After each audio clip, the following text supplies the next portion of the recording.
ефективен ли е начинът, по който телкомисиите уведомяват хората с увреждания кога да се явят на комисия? Чуйте историята на Иван от Пловдив. Това е частен случай. Аз съм Мая Димитрова. Телковото решение на Иван от Пловдив изтича в началото на август. В края на юли той отива да попита какво се случва, тъй като досега е трябвало да получи уведомление за насрочената дата за явяване. В картотеката на Пловдивския телк, в новата сграда, ми казаха: господине, ние във Водим умрял от миналата година, от 22 март. Питат, ви минава ли сте? Казвам: да, миналата година съм минал телк. Имам решение, ето ви поискаха ми телкото решение, дадах им го. Просто се училиха как така е станала тази грешка. Значи извиниха се, поправиха грешката и ми казаха, че ще получа писмо. Тъй като през август телкомисиите не работят, му е насрочена дата за началото на септември.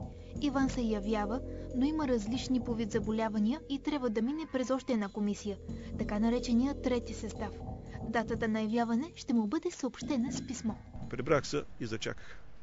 Значи края на септември дойде, отидах да проверя пак в картотеката какво става, кога имам дата, дали имам насрочена дата или не. От картотеката ми казаха: досието ви е в трети състав, чакайте писмо, когато дойде. Втори път отидах, това беше някъде към края на октомври. Същата работа. Досието ви е в трети състав, ще чакате писмо. Междувременно, след 1 август, пенсията на Иван е спряна, тъй като няма ново решение.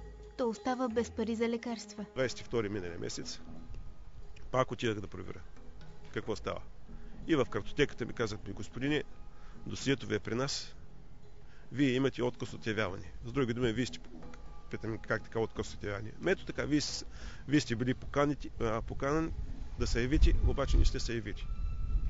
Казвам: госпожо, съжалявам много, обаче аз, знаете, идвам при вас много пъти, как така да не се явя. Писмата за уведомление се изпращат като препоръчени от телкомисиите.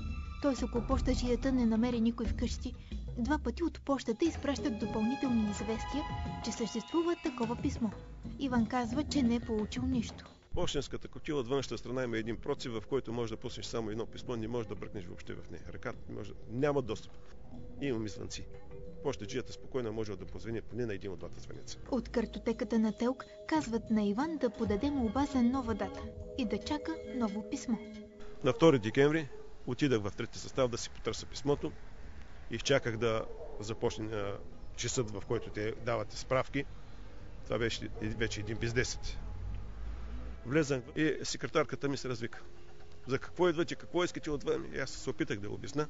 Тя ме прекъсна.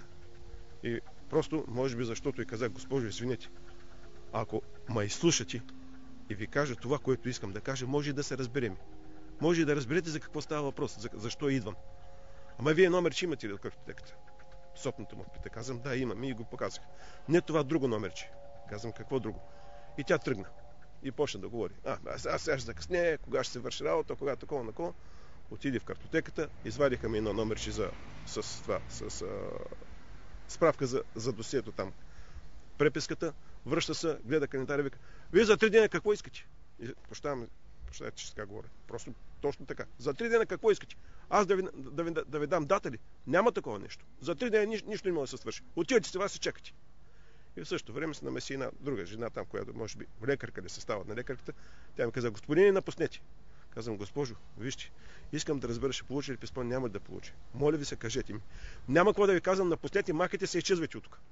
Поискахме позицията на ТЕЛК Пловдив, но те отказаха да застанат пред камера. Заявиха, че нямат вина за създалата се ситуация. Изпратили се уведомително писмо, което обаче се е върнало при тях като неполучено.